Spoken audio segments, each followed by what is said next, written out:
Hi friends, Anandi Aditya నిద్రపోతూ ఉంటారు. ఆదిత్య రూమ్లోకి ఒక ముసుగు వేసుకున్న వ్యక్తి ఎంటర్ అవుతాడు. ఆనంది దగ్గరికి వచ్చి తన చేతిలో ఉన్న కర్రతో ఆనంది పైన దాడి చేస్తాడు. దాంతో ఆనంది ఉలిక్కిపడి లేచి భయంతో బెడ్ పైన నిద్రిస్తున్న ఆదిత్య పక్కన చేతిని పట్టుకొని భయంతో వణుకుతూ పడుకుంటుంది. దాంతో ఆదిత్యకు మెలకువ వచ్చి లైట్ వేసి ఏమైంది ఆనంది, పిడకల వచ్చిందా అని అడుగుతాడు. అవును ఆదిత్య గారు, ఎవరో ముసుగు వేసుకున్న మనిషి మన రూమ్లోకి వచ్చిండు, చేతిలో కర్ర కూడా ఉంది, నా తల మీద కొట్టిండు అని ఆనంది చెప్పగానే ఆదిత్య బిగ్గరగా నవ్వుతాడు.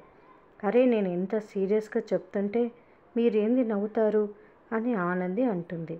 నువ్వు ఇలా మాట్లాడడం మొదటిసారి చూస్తున్నాను ఆనంది అని అంటాడు ఆదిత్య. అలాంటి కల వస్తే భయపడరా మరి అని ఆనంది అంటుంది.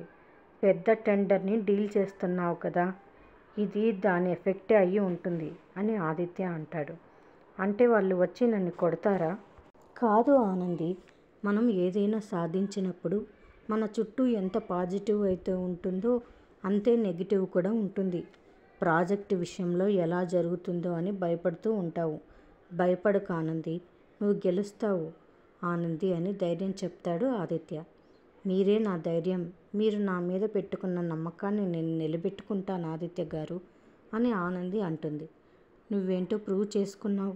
నీలో ఎంత మంచి లాయర్ ఉందో అంత మంచి బిజినెస్ ఉమెన్ కూడా ఉంది అని ఆదిత్య అనగానే ఆనంది కూడా ఇలా అంటుంది.